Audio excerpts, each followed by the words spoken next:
Bonjour, c'est Jean-Christophe de Nikon Passion. Je vous retrouve aujourd'hui pour une nouvelle vidéo où nous allons parler sensibilité ISO et valeur native. Je vous rappelle que vous pouvez m'alimenter en question à l'adresse nikonpassion.com/question.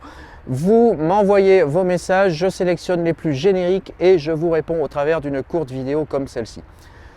Alors aujourd'hui, je vais répondre à la question que vous avez été plusieurs à m'envoyer et qui concerne un terme que vous avez peut-être retrouvé dans vos fiches techniques sur vos boîtiers qui est native ISO ou ISO natif. Vous avez été plusieurs à me dire mais c'est quoi ce terme barbare native ISO? Je ne comprends pas ce que ça veut dire. On va revenir très rapidement sur la notion de sensibilité et de ISO. Alors vous savez probablement que ISO ça détermine la sensibilité à laquelle vous faites une photo. Avec la photo argentique, on n'avait pas le choix, c'était la sensibilité du film, qu'on pouvait pousser un peu ou pas, mais le film, le 100, 200, 400 ISO, la valeur était fixée par la pellicule. En numérique, on peut faire varier la sensibilité à chaque photo. Sauf que votre capteur, il a une sensibilité par défaut, et c'est justement cela que l'on appelle la sensibilité native. Alors, native ISO, c'est un peu le terme anglais, anglo-saxon. Sensibilité native ou ISO natif, c'est plutôt le terme, l'expression française. Donc c'est la même chose.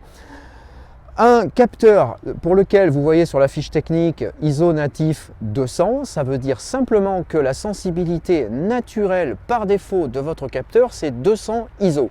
La conséquence, c'est que c'est la valeur à laquelle le capteur se comportera le mieux, c'est-à-dire que l'image sera le moins bruitée possible. Quand je dis bruité, c'est le bruit numérique dont on parle assez souvent dans les images et qui monte avec la sensibilité. Alors là, vous allez peut-être me dire, mais si le capteur il fait 200 ISO, pourquoi j'arrive à photographier à 400, à 800 ou à 3002? Eh bien tout simplement parce qu'en photo numérique, on a une image numérique, c'est-à-dire une information électronique qui est traitée par un système électronique. Eh bien dans le boîtier, quand vous avez un capteur à 200 ISO, et que vous photographiez à 800 ISO par exemple, le boîtier va modifier le signal électronique qui lui vient du capteur pour l'amplifier. Je ne vais pas trop rentrer dans le détail électronique de la chose, mais c'est l'idée pour les plus férus en électronique. On va amplifier le signal de manière à modifier artificiellement la sensibilité, augmenter artificiellement la sensibilité. Alors, ceux qui ont fait un peu d'électronique savent que la première conséquence, c'est que ça marche, c'est-à-dire que la sensibilité, elle augmente bien. Par contre, l'effet de bord, c'est que le bruit, le peu de bruit qu'il y a dans une image à 200, eh bien, quand on amplifie le signal, on va aussi amplifier le niveau de bruit. C'est logique. Et du coup, c'est un peu comme quand vous êtes dans une pièce, s'il y a un bruit de fond de gens qui parlent, vous montez le son, quand vous écoutez la vidéo après, le son des gens qui parlent, il augmente aussi, c'est normal. Donc en sensibilité, c'est la même chose. Et du coup, vous allez vous retrouver avec des images qui sont bruitées, c'est simplement ça la raison. Parce qu'on a amplifié un signal qui n'était pas fait à l'origine pour être amplifié peut-être autant.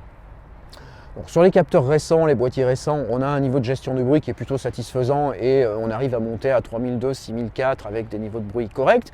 Mais il n'empêche pas moins que la sensibilité native du capteur, elle reste toujours de 200 ou de 100 ISO généralement pour les Nikon les plus récents.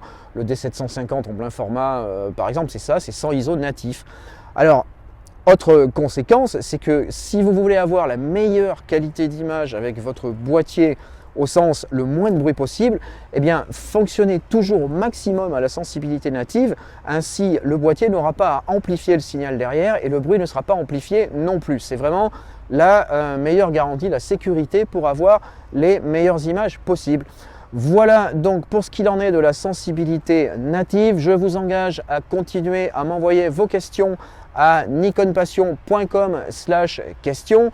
Je réponds au plus générique au travers d'une courte vidéo et je vous propose très bientôt un nouveau programme de vidéo à suivre sur nikonpassion.com.